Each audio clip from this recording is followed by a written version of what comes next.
الصبح بدا من طلعته والليل دجى. بسم اللہ الرحمن الرحیم. کسی ریاست میں سیاسی نظام کچھ اس طرح تھا کہ اس ریاست میں جو بادشاہ بنتا وہ 1 سال تک بادشاہت کرتا. 1 سال کے بعد جب اس کا سال مکمل ہوتا اسے جنگل میں چھوڑ دیا جاتا اور ساحل پر جاتے. وہاں جو شخص سب سے پہلے ساحل پر اترتا اسے لا کر بادشاہت کی سیٹ پر بٹھا دیا جاتا. اسی طرح ایک بادشاہ کا سال پورا ہوا، اسے جنگل میں چھوڑ دیا گیا اور ساحل پر جب گئے تو وہاں ایک تاجر ساحل پر اتر رہا تھا. اسے پکڑا، اسے کہا کہ ہم آپ کو بادشاہ بنانا چاہتے ہیں. اس نے کہا کہ میرے پاس بادشاہت کا کوئی تجربہ نہیں ہے، میں کیسے بادشاہ بن سکتا ہوں؟ آپ لوگ کسی اور کو چن لیجیے. ان کا ہمارے ہاں یہ دستور ہے کہ ہم سال کے بعد اس بادشاہ کو جنگل میں چھوڑتے ہیں اور نئے آنے والے شخص کو بادشاہ بنا دیتے ہیں. اس نے کہا اچھا ٹھیک ہے، میں بادشاہ بننے کے لیے تیار ہوں، لیکن 1 سال تم میری بات مانو گے؟ انہوں نے کہا جی بالکل، آپ جو کہیں گے ہم بات ماننے کے لیے تیار ہیں. یہ شخص بادشاہت کی سیٹ پر بیٹھا. اس نے بلدیہ کے لوگوں کو بلایا، فوج کے کمانڈوز کو بلایا اور کہا کہ جنگل میں اندر جاؤ اور جو جنگلی درندے ہیں ان سب کو مار دو اور جنگل کے درخت وغیرہ کاٹو. وہاں ایک محل تیار کرو جس میں ہر قسم کی تعظیم و آرائش کرو اور ہر قسم کی سہولیات مہیا کرو. ان نے بات ماننی تھی، ان کا بادشاہ تھا. وہاں گئے، جنگلی درندوں کو صفایا کیا گیا، وہاں سے درخت وغیرہ کاٹے گئے، ایک شاندار محل تیار کیا گیا. جب اس بادشاہ کا سال پورا ہونے والا تھا تب تک محل تیار ہو چکا تھا.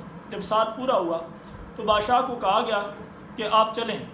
پہلے جتنے بادشاہوں کو کہا جاتا کہ آپ کو جنگل چھوڑنے جا رہے ہیں، بادشاہ ڈرتے کہ وہاں درندے ہمیں کھا جائیں گے، لہٰذا ان کو زنجیروں سے باندھ کر لے جانا پڑتا تھا. اس بادشاہ کے لیے بھی زنجیریں وغیرہ لائی گئیں تاکہ ان کو باندھا جائے اور باندھ کر جو ہے وہ جنگل میں لے جایا جائے. ان کا مجھے جنگل میں زنجیروں کی ضرورت نہیں ہے، میں نے وہاں اپنے لیے محل تیار کروا لیا ہے، میں خود اپنے پاؤں سے چل کر وہاں جاؤں گا اور وہاں رہنا شروع کر دوں گا. وہ لوگ حیران و پریشان ہوئے کہ کتنا عقلمند بادشاہ تھا جس نے اپنی اگلی زندگی کے لیے بندوبست کر لیا. اس حکایت کا مطلب یہ ہے کہ آج ہم بھی ہیں، دنیا میں رہ رہے ہیں، ہم میں سے ہر شخص نے قبر کی گھاٹی میں جانا ہے اور کوئی شخص بھی موت کا نام لے کر کانپنے لگ جاتا ہے، ڈرتا ہے کہ میری آخرت کا کیا بنے گا. ہم بھی اس بادشاہ کی طرح کیوں نہ عقلمندی کا مظاہرہ کریں، اپنی قبر کو تیار کرنا شروع کر دیں. ہم اپنی زندگی سے جھوٹ کا صفایا کر دیں، ہم اپنی زندگی سے دھوکے کا صفایا کر دیں، ہم اپنی زندگی سے اللہ کی نافرمانیوں کا صفایا کر دیں، ہم اپنی زندگی میں نبی اکرم صلی اللہ علیہ وسلم کی نافرمانیوں کا صفایا کر دیں، اپنی زندگی میں اللہ اور اس کے پیغمبر صلی اللہ تعالیٰ علیہ وسلم کی بات کو رائج کر دیں، شریعت کو رائج کر دیں.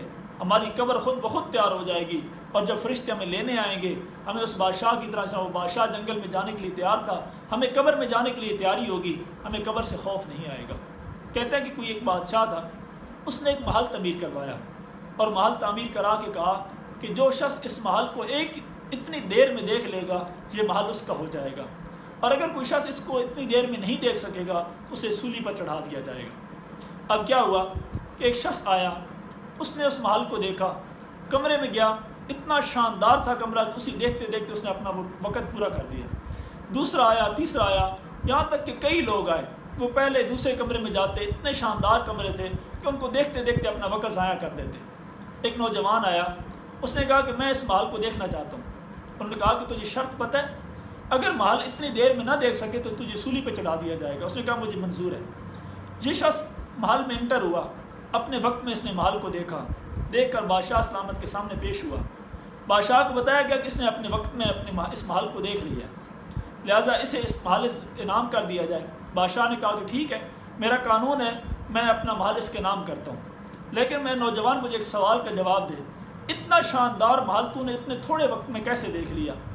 اس نوجوان نے بڑی عجیب بات کی، کہا کہ میں جب اس میں انٹر ہوا میں نے اپنی آنکھیں بند کر لیں، مجھے پولیس والے پکڑ کر اپنے محل میں یہ کمرہ ہے یہ کمرہ ہے، میں نے آنکھیں بند کی ہوئی تھی، میں نے کسی کمرے کو نہیں دیکھا، کیونکہ مجھے پتا تھا کہ تھوڑی دیر کے بعد یہ محل میرا ہونے والا ہے، میں اس کو پھر صحیح طریقے سے دیکھ سکوں گا، جی بھر کے دیکھ سکوں گا، ساری زندگی اس میں رہوں گا. میرے بھائیو، یہی ہمارا حال ہے. ہمارے پاس ساری آشائشیں قیامت میں موجود ہیں، آخرت میں جنت میں موجود ہیں، حوریں ہیں، پھل ہیں، باغات ہیں، نہریں ہیں، دودھ ہے، شراب ہے، لیکن ہم ان کو بھول کر دنیا میں جی لگا کر بیٹھ گئے ہیں. کاش ہم دنیا کی زندگی سے آنکھیں بند کر لیں.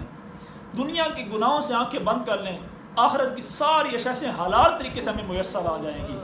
اللہ تعالیٰ ہمیں صحیح معنوں میں، صحیح طریقے میں اپنی فرما برداری کی توفیق عطا فرمائے۔ وآخر دعوانا الحمدللہ رب العالمین۔ واللیل دجا